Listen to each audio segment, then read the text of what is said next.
Well, the Joint Admissions and Matriculation Board, JAMB, and tertiary education stakeholders have approved the National Minimum Tolerable UTME score, that's NTMUS, otherwise known as the cutoff mark, for 2023 admission into the nation's universities. The benchmark of 140 for universities and 100 for polytechnics and colleges of education were arrived at during the 2023 annual policy meeting on admissions into tertiary institutions, which was held in Abuja on Saturday.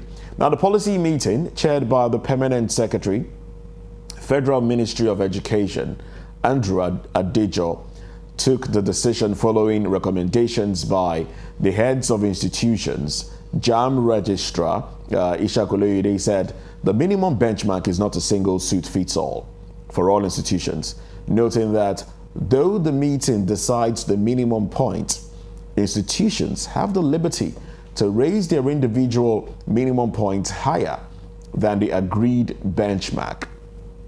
And he said the mark agreed upon at the meeting becomes the minimum, meaning nobody can go below it. Now, this means that about 15 private universities who had earlier chosen 120 and 130 as minimum points would have to increase their minimum points to at least 140. Also, all polytechnics and colleges of education cannot admit students with less than 100 minimum score. All tertiary institutions have individually preferred minimum points by which they admit candidates. Now, this desired minimum point is sent to JAMB ahead of the meeting, while some universities set as high as 200, others set as low as 100 or 120 UTME points. At the policy meeting, all university vice-chancellors in attendance, rectors of polytechnics and provosts of colleges of education debated a minimum benchmark for admission. And after that, the minimum benchmark was agreed upon. And it was agreed upon by the majority of stakeholders who adopted it. I have joining me virtually John Akirile, and together we'll be talking about this. Good morning to you, John. Good morning, and thank you for having me. Good to see you. It's been a while. It's been a long time. Good to see you. And I can see that you look well fed. You're robust. Thank you. All right. So, John, what do you make of this minimum benchmark, 140?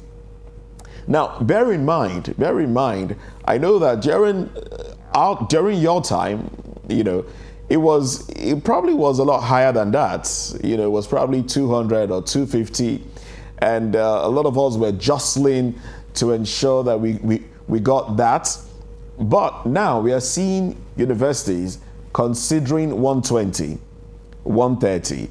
And JAMB is saying, look, don't go 120, don't go below that. Let's just peg it at 140, which some people also think is quite low. So what do you make of this? Well, thank you for having me. It's such a statement that makes me feel uncomfortable in the sense that how can we stoop to this level? How did we get here? That's the question we should ask ourselves. If we are pegging the cutoff mark as at 140, that would tell you the quality of people that we are bringing into our tertiary institutions, the university and the polytechnics and college of education. And that will also tell you the kind of product that will churn out. And that will also tell you the kind of society we will have. It means that there is a chaos in the making. Looking at where we were coming from and where we are now, in the world, if you have Nigerian graduates, even when they leave the shores of this country to other places in the world, you can see that they have this intellect, all right? But when you bring that cutoff mark to 140, it says that there's no standard anymore and that there's a problem somewhere. And that is the point we are not really looking at. So this is it. Why is the cutoff mark of dropping every year?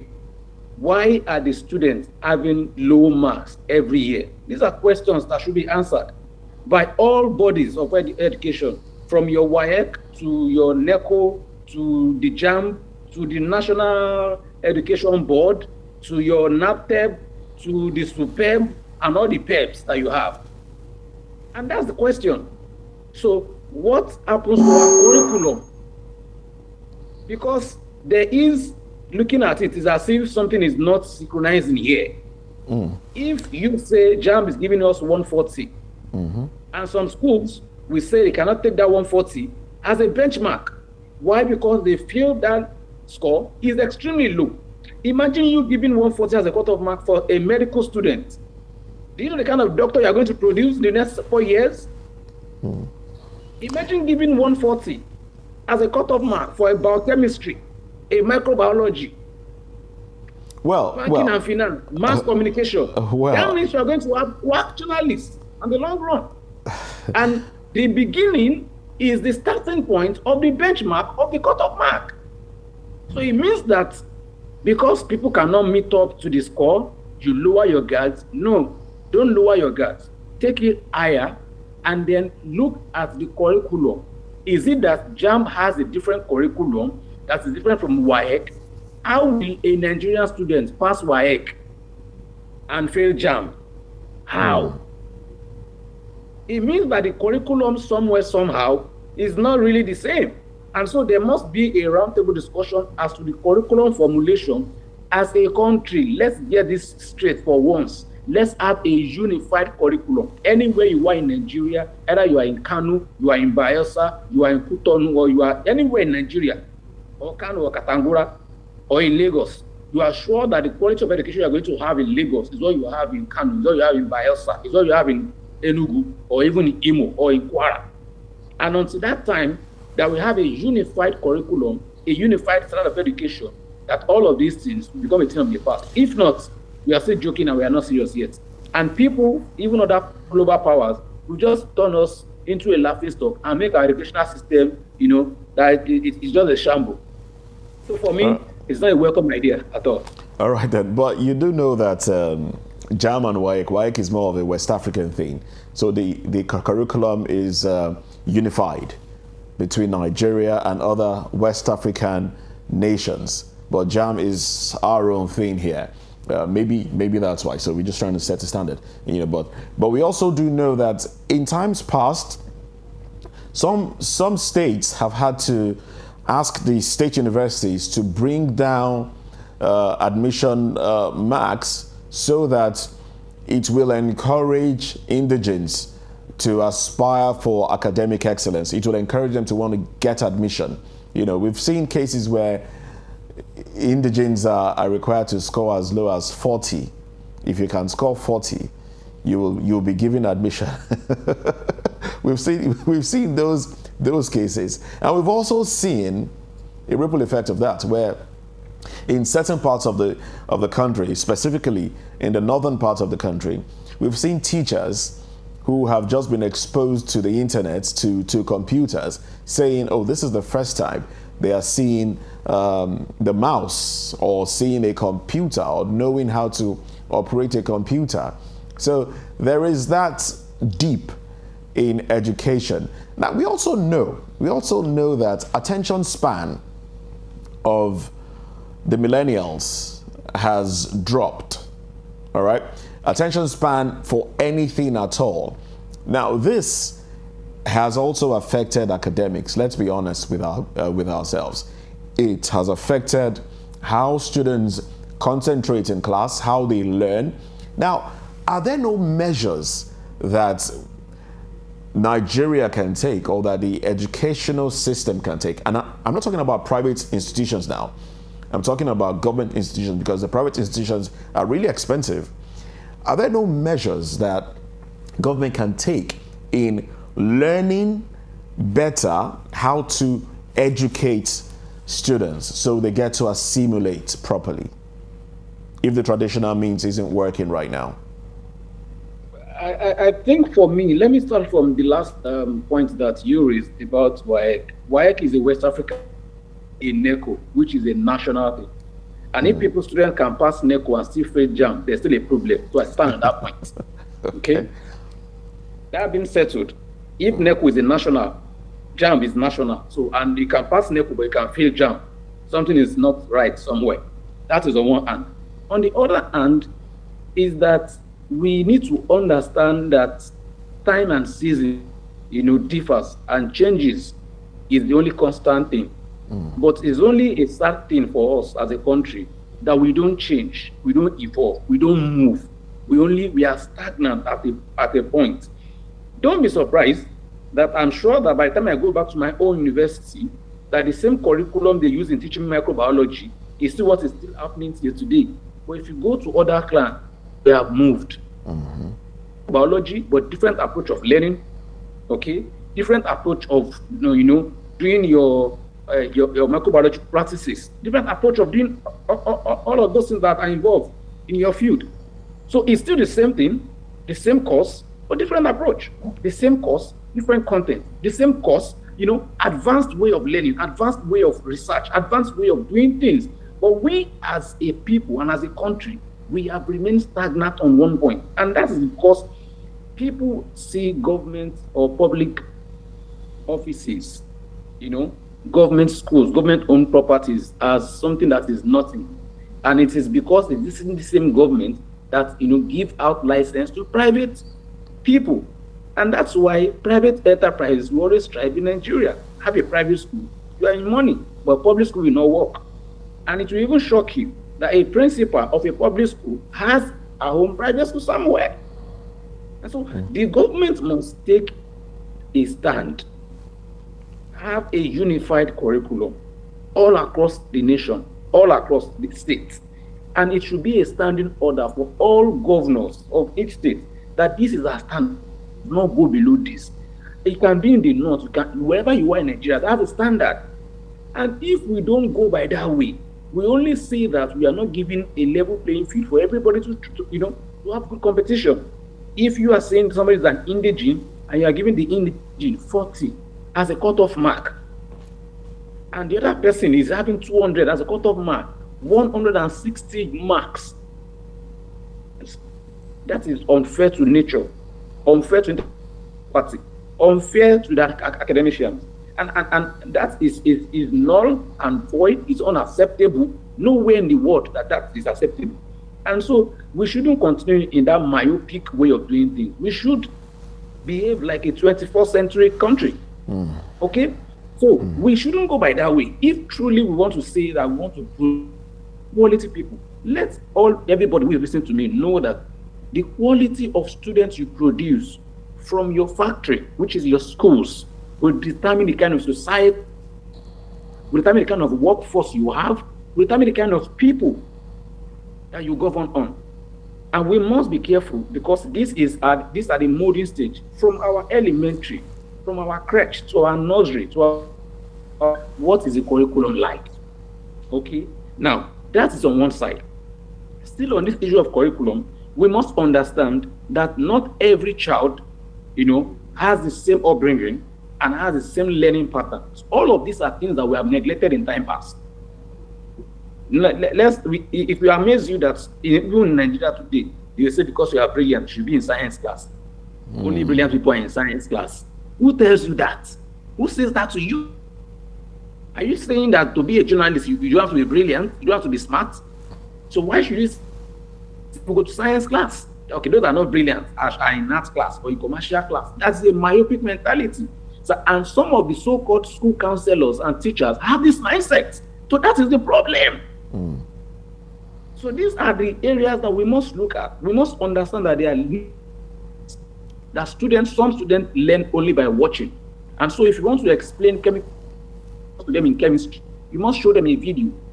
To explain litmus paper, how litmus change, what is acidity, you need to show them. And once they see it, they understand, okay, after this is what happened, and this changed from blue to red, or red to blue. And that's how they learn. Not everybody has that, propensity to 2-4 pages. No. Some can just look at it just by looking. They are visually. Well, how then can we do this? Because this is specific to individual child. But we have a situation whereby a classroom, you would see 20 children, 40 children, sometimes 60 children in one classroom being taught by one teacher. How can that teacher now attend to the specific need of each child? That's cumbersome, don't you think? If you look at other areas where these things have been working, it's not possible for one teacher to take care of 60 students. No. Okay? So it means that you need to have more work teachers. All right? And there should be training and retraining and continuous training teachers, because these teachers are molding destinies. And if you don't train them as to the present day practice, and they will mold your own future generations, they will mold rubbish for you. And those rubbish will become monsters for you, educated monsters. And we must be careful of that. So if you have teachers that you can have, okay, they are observers, who their only job is just to observe students in classes. That's their job, no other job, just to observe. They observe the students in class. When it's break time, they observe the student on the pitch. And they can tell you, this child, is more happy while playing soccer. He's more happy while playing basketball. He's more happy when it's PE time. That is a potential sportsman. Okay? And that's the direction that which we must focus. And if you continue keeping this boy in the classroom and you are telling him to learn the YDS and almighty formula, minus plus or minus square root of b squared minus 4ac over 2a, that will not work. You must move from the aspect of giving general knowledge to specifics, understanding that each and every child has its own potential, has its own capacity, has its own strength, and has its own learning style and pattern. And we deal with them based on that at that tender age. Then can we have a sane, good society, because our system of education, we are on the right path, and we are producing people, not only that they are sane, but they are even good on their own standing. Okay, so now is that something that you think we can achieve now, or is that is that something that we can achieve now? Because right now funding will be an issue. All right, so should we now leave it to the individual teacher to improve on themselves, or should the state or the federal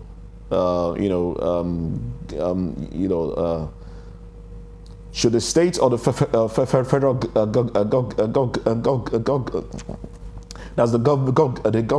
government take responsibility for this? Now, if you look at other clans where things work in terms of their infrastructure and educational setting, the federal government takes the responsibility, and then the state government. The federal right? takes a chunk of it. Okay. Then the okay. Government does not have anything to do with creation of school and that. No. And the federal government and the state government also are involved in terms of payment of salary to the teachers. Okay. So even if you are in Kano, a teacher in Kano and a teacher in Lagos will earn the same amount of money. Earn the same amount of money. So, and the same curriculum, the same standard. Okay? It's only in Nigeria that we complain that there is no money to fund education. How will you explain it? How? That you have a factory where you mold destinies, where you mold future leaders, future generation, and you say there's no money to give them the required training that will make them a better person in future. Then it means that the future you are even planning for is doomed already from inception. And we have money for frivolities. We have money to pay senators in millions monthly. We have money to buy houses for our ex-governors in Lagos and Abuja. We have money to pay over 300 House of Rep members. We have money to pay governors, even ex-governors, pensions. But we don't have money to fund education. The thunder, some people, is still doing press up. All right, I must say a very big thank you to you, John Akirile, for coming on the program today. Thank you very much for having me, sir. And whatever you're doing that is, making your cheek to puff, I think you should continue. Oh, yesterday was your birthday, right? Yeah. Belated happy birthday to you. Belated happy birthday to you. Do continue to have fun. Thank you. Thank you. All right, then now this is coming from every one of us here at VOP. That's backroom staff, those behind the cameras, those on the computers. We're all wishing you a belated happy birthday. Thank you very much. I'm grateful. It's indeed a privilege. Thank you. All right then. Thank you. Bye for now. Okay, so we'll be going into entertainment and sports when we come back after this break.